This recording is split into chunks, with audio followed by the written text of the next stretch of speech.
Hello, my matagumpay learners. Welcome again to our channel. Today, we are going to review one of the fundamental concepts in probability, which is about ways of illustrating outcomes.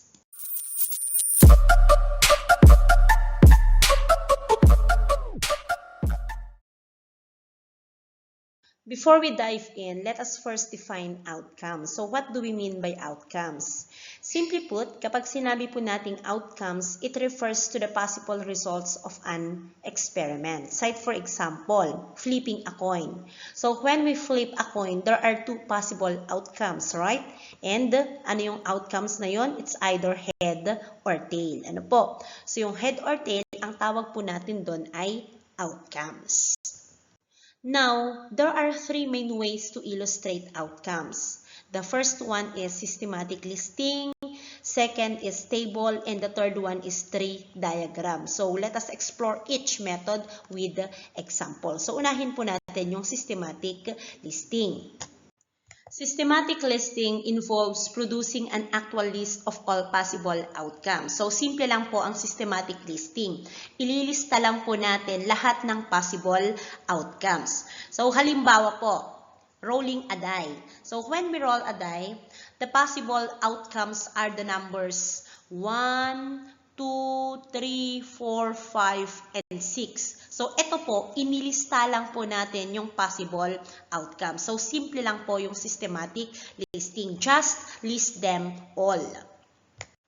Another example, how many two-digit numbers can be formed using the digits 1, 2, and 3 with no repetition allowed? So, yung condition po dito is hindi po pwedeng maulit yung digit. So, ilang two-digit numbers po kaya yung maaaring mabuo? So, the two-digit numbers here, if we are going to use systematic listing, are 12, so 1, 2 po so 1 and 2, so that is 12, 1 and 3, that is 13, 2 and 3, that is 23, 32, 21, and 31. So, wala na pong iba. Hindi po pwede yung 11, yung 22, and 33 kasi nga po, yung condition po natin is hindi po pwedeng maulit yung digit. So, how many outcomes are there? There are 1, 2, 3, 4, 5, 6. So, there are 6 possible outcomes. At ano-ano yung 6 na yon? So, it's either 12,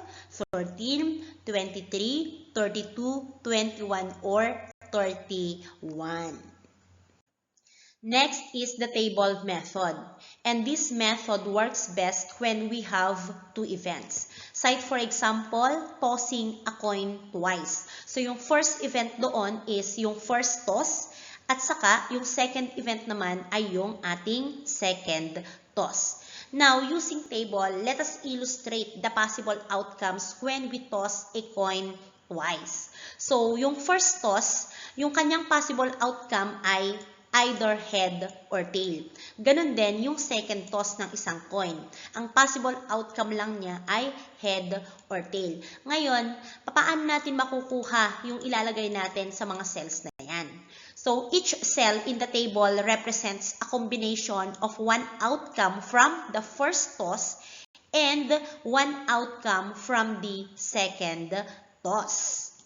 For example, the first row corresponds to heads on the first toss, and the first column corresponds also to head on the second toss. So, yung intersection po ng first row and first column is the outcome head-head. So, this is one possible outcome. So, the other possible outcomes are tail-head, head-tail, or tail-tail. So, how many possible outcomes are there? There are 4. Lastly, we have tree diagram. So, itong method naman po na ito ay ginagamit to branch out the related outcomes in an experiment. Okay, example po tayo. A grade 10 student is choosing between Humes or ABM as a senior high school track and intend to enroll in Bayanihan National High School, Maria Aurora National High School, or Maxma.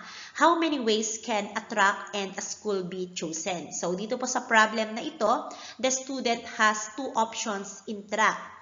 So, Humes or ABM. And the student has 3 options in school. So, Bayanihan National High School, Maria Aurora National High School, or Maxma. Ngayon, yung tinatanong po, how many ways can a track and a school be chosen? So, let us first illustrate this problem using 3 diagrams. Let us start with the 2 tracks, Humes and ABM. And then, from each track, branch out to the 3 school options. So, we have by NHS, MANS, and Maxma. At the end of each branch, let us write the specific combination of track and school. So, we have Humes and by NHS. So, siya po yan.